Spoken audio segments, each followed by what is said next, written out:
Thanks. I am with Forbes. I've been with Forbes since the early 90s. In fact, I joined Forbes. Steve Forbes hired me to start a technology magazine. And one of my go-to people, whenever I needed to understand this new thing called the web, was a guy who ran R&D at Sun Microsystems named Eric Schmidt. So Eric was always a tremendous friend and helped me understand what was emerging in the future of network computing more than just about anyone. Now, I live in Silicon Valley, as does my co-author, Mike Malone, and one day we were sitting around noting how many great startups in Silicon Valley had been done by pairs, trios, or quartets, from Hewlett-Packard to Apple, Steve Wozniak and Steve Jobs, Sergey Brin and Larry Page, the PayPal mafia. I mean, over and over again, you see the same story repeating of very small teams, 2, 3, 4, 5, starting these tremendous enterprises. And so we proposed to a publisher to write a book about that. The publisher wisely came back and said, well, that'll all just be storytelling. Can you find some science and data behind this, and can you apply it to large organizations as well? So that's what we set out to do. And Team Genius we looked at what neuroscience, anthropology, cognition science, and so on and so forth has to say about why it is that some small teams thrive and others don't. You've all probably been on teams where everything looked good on paper. You had the right set of skills and something somehow didn't gel. And then you've probably been on teams where everybody on the team was a pain in the ass, that you were fighting all the time. It seemed like it was always on the verge of fragmenting, and somehow the team produced great work. Now, our theory is that all the great work in the world is going to be done by small informal teams going forward. That is, the startup model of small teams is one that is going to apply inside of large organizations too. And the reason is that the world is simply moving too fast. Google has 55,000 employees, but every now and then a company will come up like Snapchat with 19 employees, and seemingly they're able to do things in an extraordinarily short period of time. And why is that? And that the world is moving too fast. So the theory that we have in Team Genius is that inside of large organizations, if you're really going to get work done, you have to create an organization where teams of 2 to 12 people, just like the startup world does naturally, inside of large organizations, teams of 2 to 12 people can spontaneously arise to meet a challenge or to pursue an opportunity. Here's the mathematical reason why small teams work and big teams fall apart very quickly. That equation you probably know is Metcalfe's law, but it shows just how fast the number of connections rise when you add people. And so if you have 2 team members, you have 1 connection. If you have 12 team members, you have 66 possible connections. And the reason that 12 starts breaking down after 12 is that the number of connections go up almost exponentially. 16 team members, 120 connections, 32, 496. So things become unwieldy very quickly. What breaks in a break point? Well, communications, accountability, and trust begin to break down very rapidly when you get over 12. You start getting the phenomenon of free riders. That is, people, I'm sure this doesn't happen at Google, but it happens in every organization I've been involved with that is large. If a project looks hot and successful, people want to join in.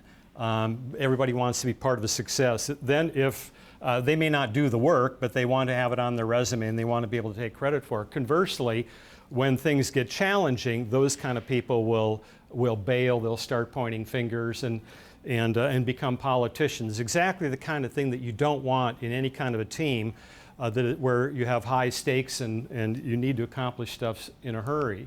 Here's what we found out, the research, and these researchers are cited in the book. One is a neuroscientist, one is an anthropologist, one is a social psychologist. And that is the optimal size of creative teams. Remember I said 2 to 12 is sort of a good range of creative strike teams. And amazingly, within that range, things begin to tighten up. These three researchers from different fields have used numbers like 7, 5 to 7, and 4 to 9. I like 4 to 9. I call it 7 plus or minus 2.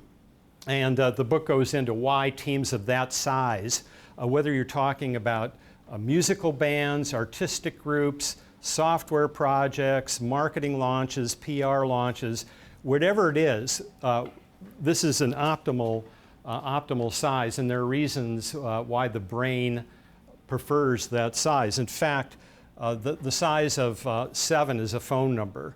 The phone company didn't come up with the size 7 for a phone number accidentally.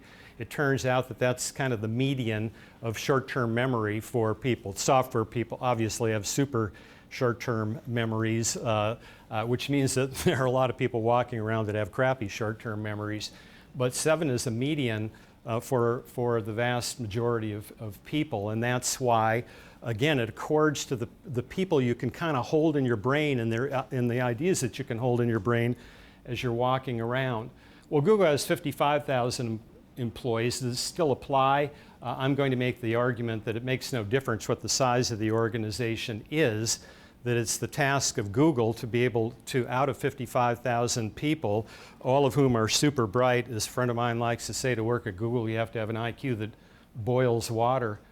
But even inside the 55,000 people, unless you can spontaneously get to a size, get to these smaller sizes, projects get bogged down. The Snapchats of the world with a tiny number of people can pop up, and while you're trying to organize teams from on high, Snapchat has developed tens of millions of users. That's why doing things on a startup level becomes so important. Now, one of the things we want to do in the book was take on some of the more controversial areas and see what research had to say about that. One of them is diversity, specifically ethnic and gender diversity. And the research says that it's a double-edged sword, that there's a much higher beta when you have a diverse team than when you have a team that is sort of monolithic, that everybody looks the same, everybody has the same color skin, everybody's the same gender. By higher beta, I mean that a truly diverse team has a higher probability of creating extraordinary success, and it also has a higher probability of blowing up. Now, if you're a global company, we are at Forbes, Google is, anybody that touches the internet is by definition a global company today, you have to take the risk. If you're maybe a local construction company and you're not touched by the global economy, perhaps you can have a very monolithic team and it will work. But in a global economy, anything that's creative, the research is very strong about this, that you have to, whether you're doing it for good reasons of social justice or whether you want to accomplish big things in a global economy, you have to take the risk of being diverse. The way that you protect the downside, I said it has a higher beta. You have a greater probability of accomplishing great things, but you also have a greater probability of having the team blow up. The way that you prevent the team from blowing up is with strong leadership and the right framing. And I'm going to talk a little bit about framing in the next slide. So here's the framing quiz. Which of the following framing strategies, remember this is back on the topic of diversity, and you're a leader of a highly diverse team. You have different ethnicities, you're balanced in gender. Which of the following 3 framing strategies produces the best results? And this is according to Harvard researchers Robin Ely and David Thomas. Okay. Number 1, you have 3 choices here. Integration and learning perspective. Diversity is a mechanism for helping teams enhance their capacity for adaptive change. Your differences in experience will help us react quickly to a rapidly changing marketplace. Now choice number 2. Remember, you're the leader. You're trying to frame, you're trying to get everybody, the best out of everybody in a highly diverse team. Number 2, you frame it as diversity is a better way to connect with an increasingly diverse marketplace. Your differences in cultural backgrounds will help us understand the global marketplace. That's choice number 2. And now choice number 3. discrimination and fairness perspective. Diversity is a means to ensuring fair and equal treatment of all. Our differences ensure that there will be no bias against anyone. Who thinks the optimal is number 1, if you recall it? Okay. Who thinks the optimal is number 2? And that's diversity is because the marketplace is diverse, therefore we should be diverse. And who thinks it's number 3? Okay. The winner is the first one, the integration and learning experience perspective, and that is using diversity to make everybody smarter on the team. Discrimination and fairness perspective, mixed results. A lot of evidence to suggests that for all the inclusion you might create with that kind of a perspective, it also feels patronizing to many people. And surprisingly, the loser is the access and legitimacy perspective. It simply doesn't work, according to these 2 Harvard researchers. Here's a huge one. If you take away 2 ideas from the book, the 2 ideas that are the major work in the world is getting done by teams of 2 to 12 people. And that works fine for startups because they are 2 to 12 people. But if you have 55,000 people, you still have to create these organizations where teams of 2 to 12 will spring up spontaneously to solve a problem or to meet a customer opportunity. If the team creation is being ordered from on high, you simply won't be moving fast enough to meet the challenges today. That's idea number 1. The second idea is the power of cognitive diversity. And that is creating what Tony Fadell, of course, the guy who created Nest Labs, and you guys bought him in April 2014. Tony was also one of the, is known as one of the founders of the iPod, Apple's breakout product. Jonathan Rubinstein, Steve Jobs, Tony Fadell did that. And Tony, when I interviewed Tony for a previous book Google's a very algorithmic company. And when Tony was designing the smart thermostat, I said, well, how do he explained how it worked, a thermostat that learns your habits. And he said, is that an algorithmic problem or is that a sociology problem?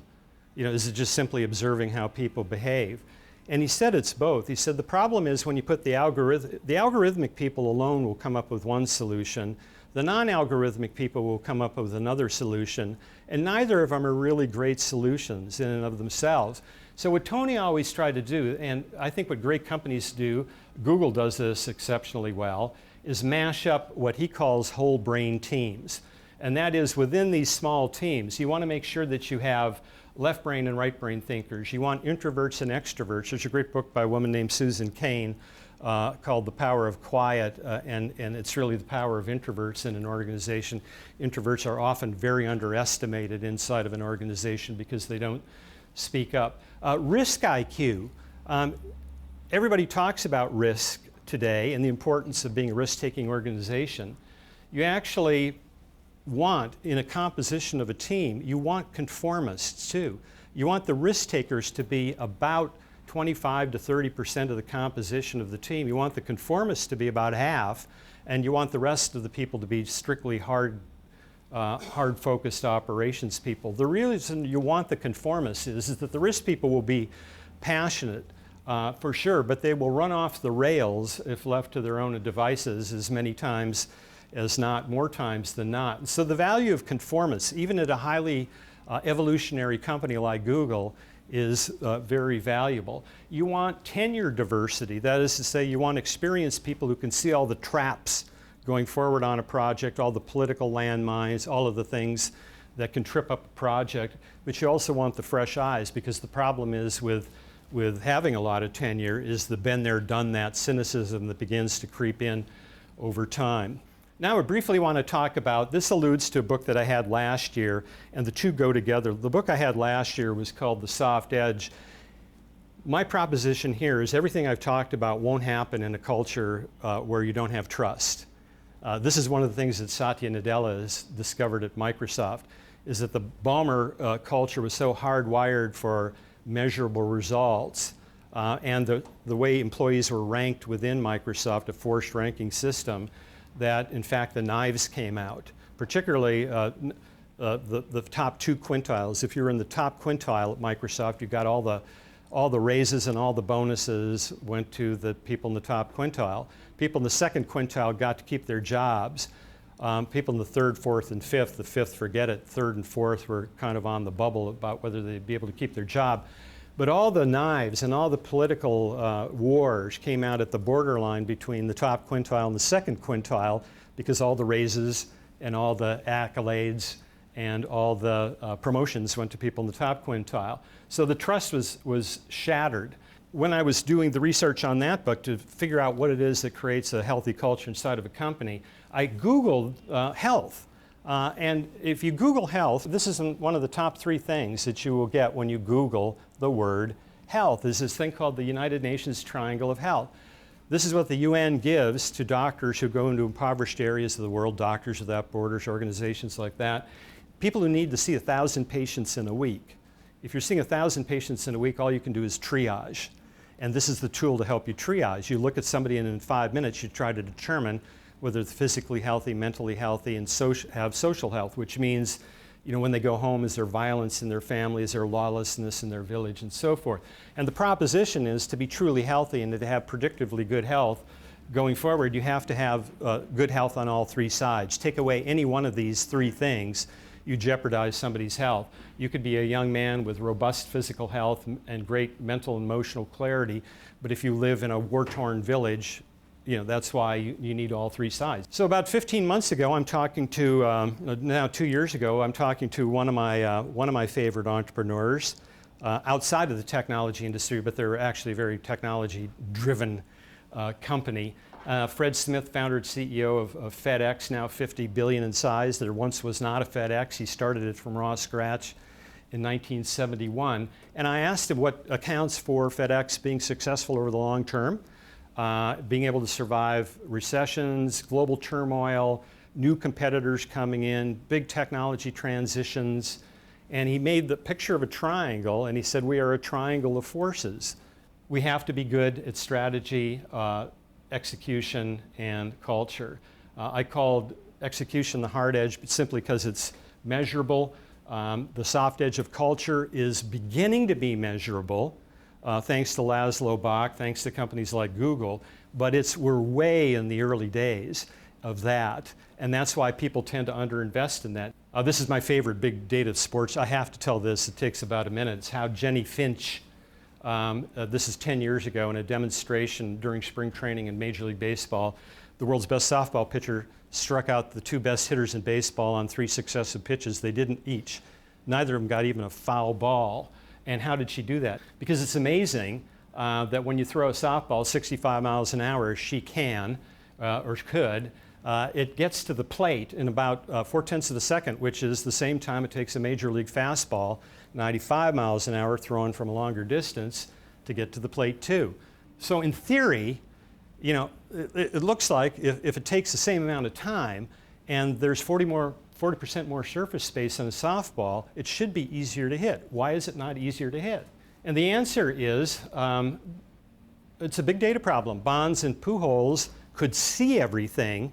You know, you've got a Major League Baseball batter can get the bat around in about 2/10 of a second, which means they have 2/10 of a second to determine what the pitch is, where it's going to go, the speed of the pitch, and so forth.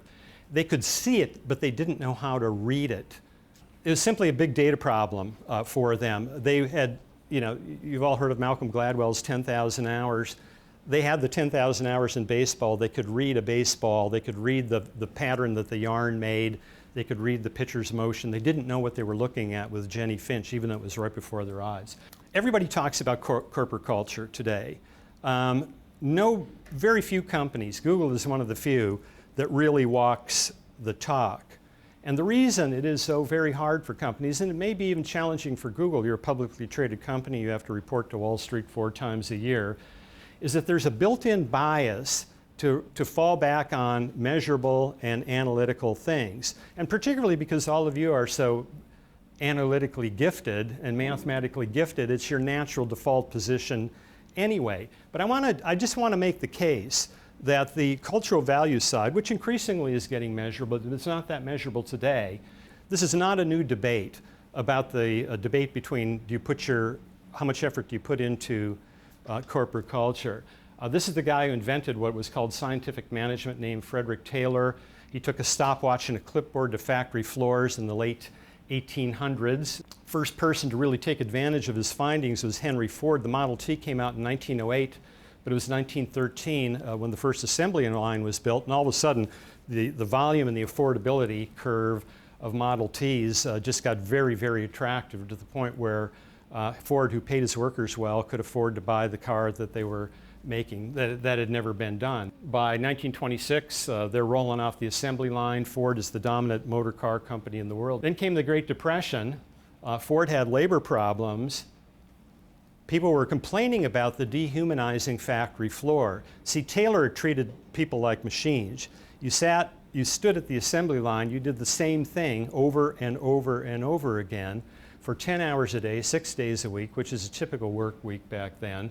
And Henry Ford didn't handle the labor strikes very well, and it really kind of wrecked him. You see, he couldn't understand during the Great Depression, if he was paying people twice the prevailing wage for factory work, and the people were employed to begin with because there was 25% unemployment during the 1930s, why his workers were turning on him. He went from being this very creative guy to this very bitter guy in a very short period of time.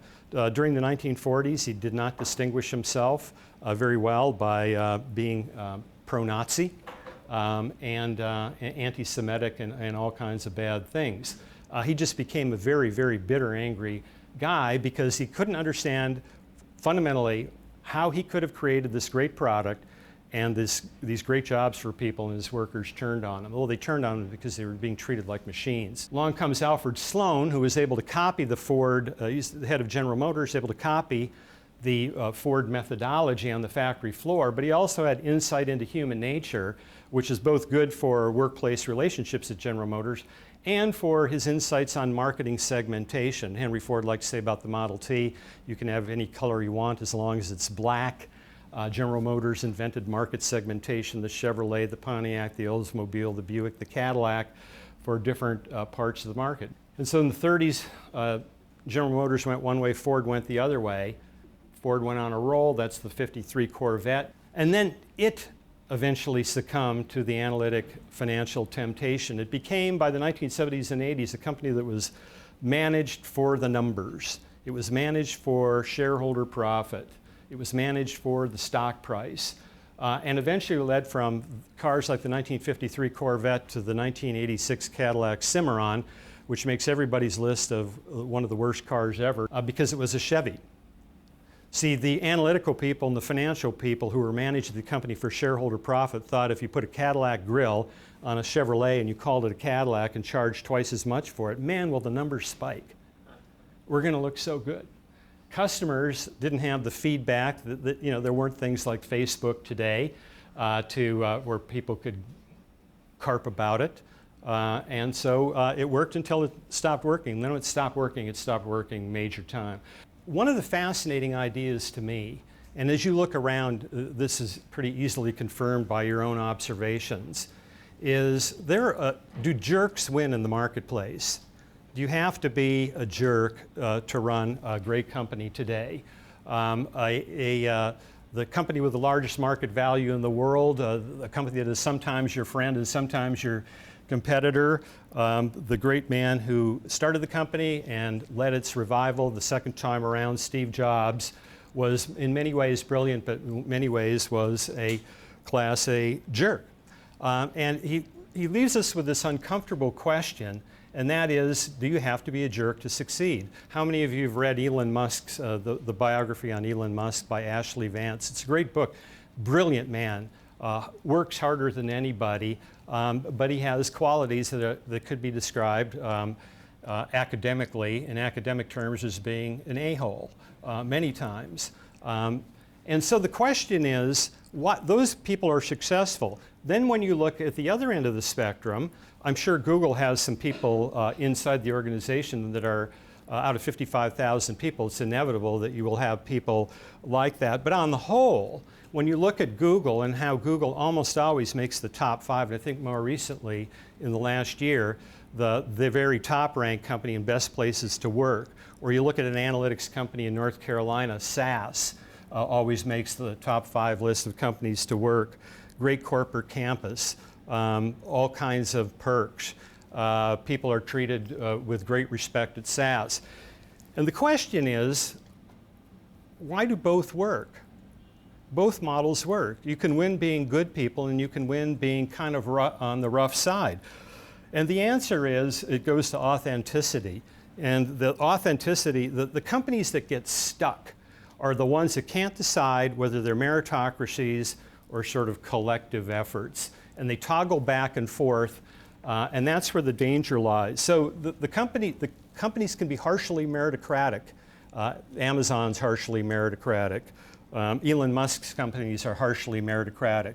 I think Google was probably more harshly meritocratic in its early days, and something that Laszlo Bock talks about in his great book, Work Rules. But it has become much more broader and much more, I think, inclusive and respectful of the individual. Microsoft is harshly meritocratic, and it worked until it stopped working.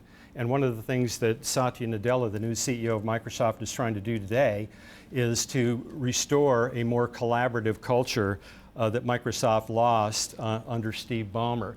So what I wanted to say is that this is what a great organization looks like. They're great in strategy, great in execution, great in cultural values, and particularly the cultural value side, but all 3 sides are absolutely critical if you're going to have the conditions to create teams of 2 to 12 people to spontaneously arise. If you don't have the trust factor, it isn't going to work. Steve Jobs, I thought it would be daring to mention Steve Jobs and hold him up at a Google meeting, but here I am, I'm stuck now. He's often held up as this great solo maverick, iconic entrepreneur. People mistakenly think that he started the Macintosh project. He didn't start the Macintosh project. That he invented the iPod, the iPhone, and so forth. He didn't. In fact, the unrecognized genius of Steve Jobs was his ability to pair up with people who were his complementary, his opposite in temperament and skill, who made him whole. Steve Wozniak in the beginning, his worst failure was because of a bad pairing with John Scully. He got his mojo back when he paired with the Pixar people, and that really taught Steve how to become a better manager. When he came back the second time at Apple, he was a superb manager. And he always liked to say, and he said this in a 60 Minutes interview in the last years of his life, where his business philosophy came from. Because he was not a good leader. He was a really charismatic visionary his first time around at Apple, but he was not the great CEO that we know of until it was the second time around. Where did you get that idea? What was your fundamental teaching? You didn't finish college, you didn't take management courses. And here's what he told 60 Minutes. My motto for business is the Beatles. They were 4 guys that kept each other's negative tendencies in check. They balanced each other, and the total was greater than the sum of the parts. Great things in business are never done by one person, they're done by a team of people. So that's where I want to end, and would be happy to take questions for the remainder of your time. Yes, sir? Going back to the beginning on your claim about teams of 4 to 9 people, 7 plus or minus 2, you made an argument for why that's the right team size, n times n-1/2, I think. Yeah, 7 plus or minus 2 is a good range. Why are you advocating for spontaneous team formation, more informal teams, which you also said, but I don't think you really gave any particular reasons why we would prefer that as opposed to, more top-down management decides which projects will be worked on and tries to assign, individuals with complementary skill sets to different teams as appropriate. In the book, we go into this quite a bit in the beginning of the book, and it's a great question, which is why we put it up front. And that's the importance of maneuverability in today's economy. Not just speed, but maneuverability. Speed can imply that you're really good going straight ahead with a plan and executing it like crazy. Maneuverability is what happens when some new disruptor or some new competitor comes into your field, or regulation changes, or laws change, or whatever that is. Sometimes the maneuverability means that you have to go sideways or even backwards. And our contention is, I use the example of Lenovo. Lenovo, I was having dinner with one of their executives. Lenovo is 40 billion in size. Lenovo is the Chinese company that bought the IBM PC division about 10 years ago. And they're a pretty good company. A lot of their North American operations are based in Raleigh-Durham area. Not a lot of people know that. But they're a great company. They hit on all cylinders. I guess if Elon Musk changes the world, then we're going to have to come up with a new metaphor than cylinders. And this marketing, the CMO of Lenovo was talking about Xiaomi, the Chinese company that makes smartphones. It's Xiaomoi, I believe, and how fast Xiaomi was moving, and that Lenovo couldn't figure out a way to move as fast as Xiaomi. And I said, well, look, they're coming into this marketplace, they're new. Do you have a classic innovator's dilemma problem? Is that your problem? And the innovator's dilemma problem is that when you're an incumbent and a new company comes in with a faster moving technology that is following the price curve down and offering products at a much lower price, the incumbent's dilemma, the innovator's dilemma is what do you do? Do you want to get into a price war with gorillas, the rebel kind of gorillas? And that wasn't the problem. The problem was pure speed. He said Xiaomi was opening up new markets in Chinese cities. They're primarily in China and elsewhere in Asia. That's why a lot of Americans know them. But they were just opening up new marketplaces faster than Lenovo could even talk about it. Lenovo would have these meetings. How are we going to counter Xiaomi in this city or that country? And they simply, while they were talking about it, they would blink and Xiaomi had already done it. And so to me, that was a wake-up call that in this economy, you have to have almost this immune response, that organizations almost have to be considered alive. And you have to have this immune response. And this spontaneity is a vital part of that. Is Google going to bet, is Google going to leave its strategy in mobile entirely up to spontaneous teams? That's not what I'm talking about. I mean, I think there are these big strategic initiatives, and some projects are always going to call for large numbers of people. But on sort of the day-to-day battles, when you see a problem or you see an opportunity, if all of those have to be discussed and planned, then you just put gunk inside the organization, it can't move fast enough. Yes? So following on that, do you have any recommendations, kind of organizational policies or programs or operating models for how to enable that to happen in an org that already has a pyramidal structure? Yeah, there's an interesting model of Infosys. Cloud computing is the real threat to the Indian outsourcing IT model. And so what do? Infosys is now being led by a guy who was the #2 in R&D at SAP. And his thought is that Infosys has to go up market. They're just going to get automated out of existence. The cloud is going to take them out. Automation will take them out. They have to go higher added value work. How do you do that? Because they were really set up as this kind of IT factory model. Throw as many bodies against a problem and get it done as you could, and do it at a cost that American IT companies couldn't match. And so what he's doing now is something that was a project that was initiated at SAP. I don't know if it's being followed now in his absence. And that is to take, SAP has 60,000 employees, 20,000 developers, and that is to atomize the developer teams into units of about 10 to 12 people without bosses. It's sort of a radical idea. The bosses have a very limited amount of time they're allowed to check in on the progress of the team. So these self-governing teams is something that SAP is experimenting with. It's worth watching, and it's worth watching to see how Infosys is going to do the same thing.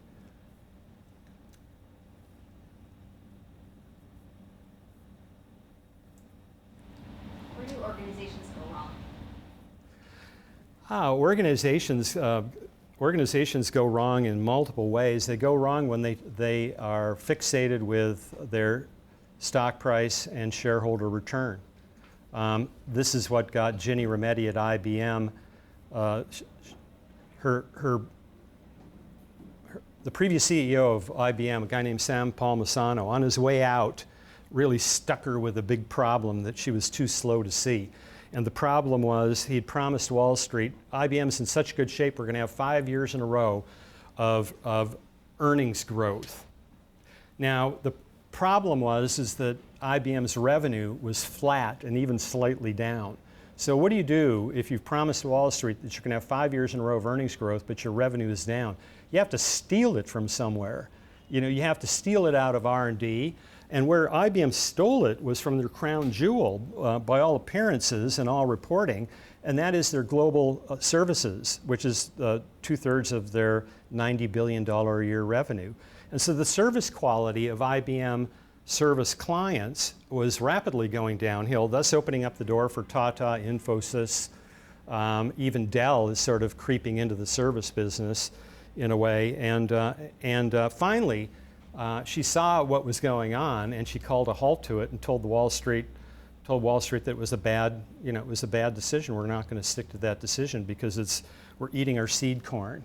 We're starving our R&D and we're not adequately staffing our service organization. So that's one way. Another way is, as I said in the book, companies that toggle back and forth and never quite figure out what they are, who they are, whether they're a meritocracy, whether they're more of a collaborative environment. The CEO wakes up one day from one day to another, can't decide whether he's going to be tough in the manner of Jeff Bezos or Steve Jobs or Elon Musk, or more nurturing, in the manner of others, and goes back and forth, leaves people confused. Executive hypocrisy is the surest, quickest way to kill the culture of an organization and wreck the organization. That's when the executive is asking things that he or she would not do, they would not do personally, not work as hard, not abide by travel expense limitations and so forth. That's a killer. I once remember, I spent 5 days on the road with Bill Gates in the early 90s when he was at the peak of his game.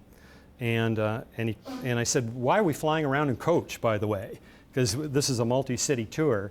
And Bill Gates even then, it was 93, Bill Gates even then was worth $6 or $8 billion. And he said, if I don't do it, nobody will do it. And so we fly coach. You can upgrade on your own nickel. We stay at sort of Hilton level hotels. If you want to stay at a more expensive hotel, do it on your own nickel. And we rent, Ford Taurus or Toyota Camry level cars. And if you want to have more, you do it on your own nickel. So I have this wonderful picture where he's sitting in row 27 in a late night flight from Boston to LaGuardia, working on his compact 496 laptop. Yes?